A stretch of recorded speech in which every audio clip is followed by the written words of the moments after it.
Hello, it's Keith here, and we've got a bit of a special episode. I'm calling it a Halloween episode, although really it's just convenient timing.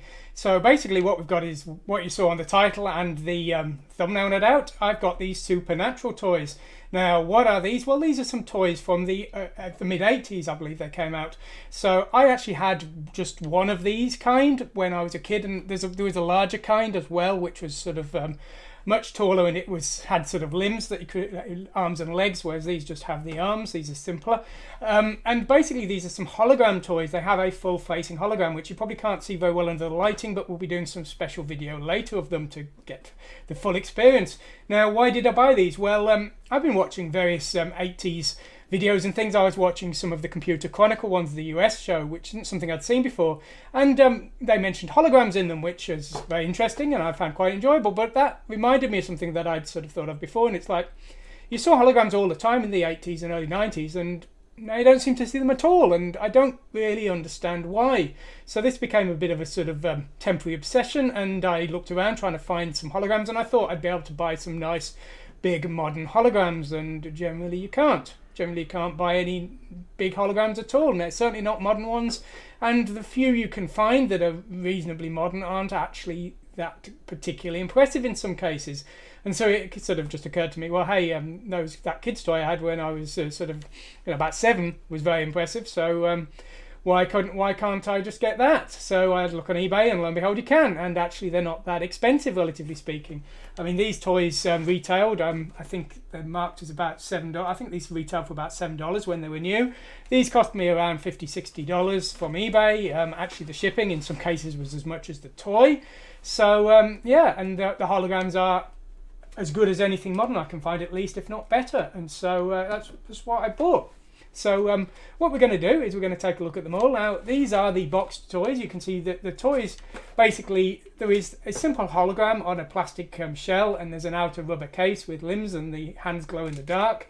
The toys come with a little sword, which also glows in the dark, but really I don't care about any of those. I'm just interested in the hologram. And that's why I bought these little toys rather than the bigger ones, which were at the time the premium ones, because the bigger ones, only the upper torso had a hologram on it, whereas these, they've got a full body hologram. So yeah, the entire surface area of this is pretty much hologram, and the holograms are just as good on these small ones as the bigger ones. So these were, for the purpose of hologram entertainment, these were the better of the two.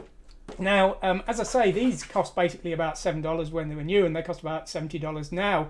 So they've only increased in value by a factor of 10 over the last 35 years. And being as I'm not particularly expecting to live to be 80, and being as I'm not sure who would inherit them when I die, we're going to cut them open, which I'm sure will cause vast amounts of horror to all of the collectors of toys, because I know people like their box toys, and I don't really care because I paid for this and I'm going to enjoy them. So stuff the lot of you. Okay, so I've got my cutting knife here. I've got my toy. Let's see if we can pry it open without too much damage to either the toy and my hand. So I'm not trying to ruin them, but as I say, I want them out of the box, because the box does actually decrease the ability to view the hologram. We also want to have a look at this. So what do we have here? Well, we have a crappy little comic book. So you can see that. It's a crappy little comic book. Wow, I am totally unexcited by that. We've got some kind of... oh, there's a competition. Maybe we can fill that in. Maybe we can win the Supernatural sweepstakes. I suspect we can't, but never mind. And we've got a glow-in-the-dark plastic toy, which was probably far more impressive when I didn't have a roll of 3D printing glow-in-the-dark plastic for creating crappy plastic toys. Anyway, that aside, we have our hologram guy. Now, this is the one I owned as a kid, so this is the one that's sort of most interesting to me, if you will. It's quite interesting because sort of seeing it again under proper light, which you can't see here.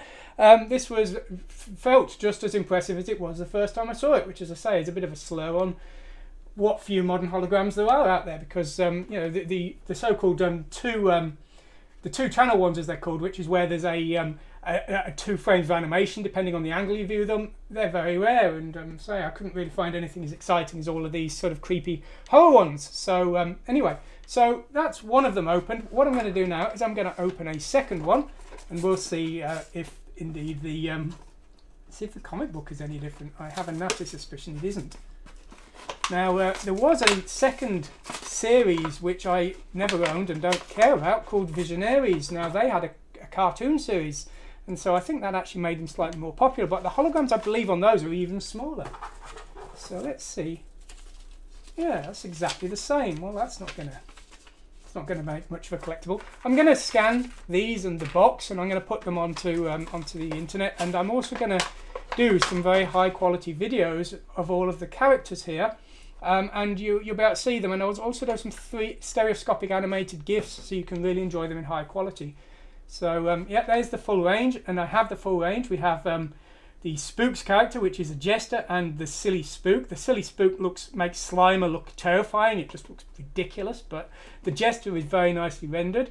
There's the Wizard, which turns into an owl, and rather annoyingly, there's actually a manufacturing flaw on the one I have of that. There is actually a bubble underneath the hologram, which I suspect is a lump of plastic from the moulding, which unfortunately causes a distortion in the 3D. You can just about see it there.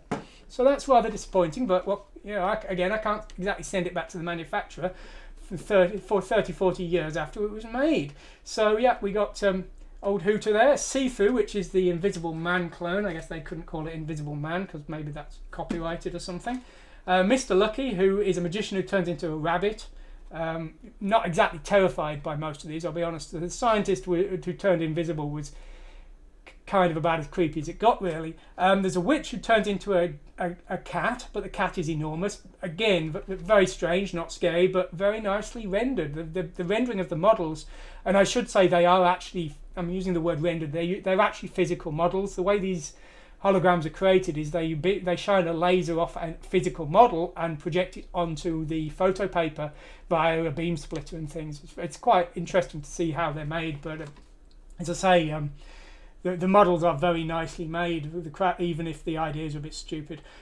So yeah, there's a weird wolf who starts off as a weird punk, no regular punk, a weird punk, and then turns into a teenage wolf. So presumably can't drink yet, I guess.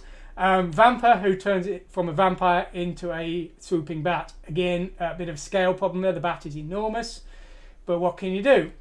Rags starts off as an Egyptian and turns into a ragged mummy. Just general mummy, I think, really. And Egyptian actually is sort of your Egyptian priest kind of thing in the full garb, not just a regular modern day Egyptian, because obviously that wouldn't be very scary either. Not that any of them are very scary, but as I say, the models are very nice. And I am being a bit unfair saying how unterrifying these are, because they were aimed at 6-year-olds. They're recommended for the age of 5. So I guess I'm being a bit harsh on them, demanding higher quality frights from my little toys. Anyway, that's what we got. We're going to get the rest out the packaging, and we're going to do some videos. So what I'm going to do now is I'm going to get them open. Okay, we've got them all out of their boxes, and all of the comic books seem to be exactly the same, so quite disappointing. Now, for the purposes of viewing the holograms, we're actually going to take the shrouds off because these hoods reduce the viewing range, and the overhead light I've got here is one of these sort of grid LEDs, and these kind of holograms, the way they work best is from a single spot source. So what I've got here is this very bright LED torch, and if you get the angle just right, it's kind of an overhead angle, and then if you move it, it's not working so great here. But as I say, I'm gonna rig up a 4K camera, and we're going to get some good quality video of these. So I just thought I'd mention about the lighting. It does seem to depend on the kind of hologram though. Older holograms don't seem to work very well under sort of regular lighting, but I've got this bookmark that came free with one I bought, and that's got a hologram on it that does work very well under the lighting. So I don't know if it's related to the kind of laser that was used or the paper itself. But anyway, as I say, these definitely work best under a spotlight, which is why I've got this high power LED that we're going to use for the videos. Okay, well, over we go.